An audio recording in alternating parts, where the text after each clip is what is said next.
নমস্কার বন্ধুরা, কেমন আছেন সবাই? ঘোষ লাইফস্টাইলে স্বাগত জানাই। আজকে ছোটো মেয়ের হুকুম, মা আজকে চাউমিন খাবো। তো নর্মাল দোকান থেকে চাউমিন এনেই চাউমিন করেছি। ঘুম থেকে উঠেই খোঁজ নেবে চাউমিন হয়েছে তো,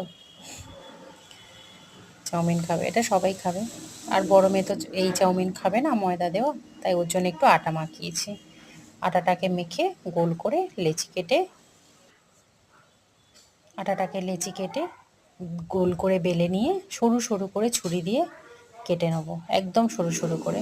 আপনি যতটা সরু করে কাটতে পারেন সরু করে কেটে নিয়ে তারপর গরম জলে সেটাকে ফুটিয়ে নেব। এই দেখুন, এইভাবে সরু সরু করে কেটে নেওয়ার পর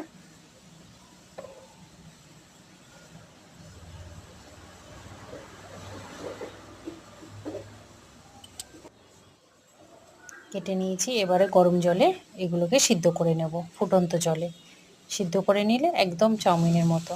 এই যে হয়ে গেছে। এবার আপনি যেভাবে চাউমিন করেন সেভাবে সব রকম সবজি দিয়ে ডিম দিয়ে আপনি চাউমিন করতে পারেন। এই দেখুন হয়ে গেছে।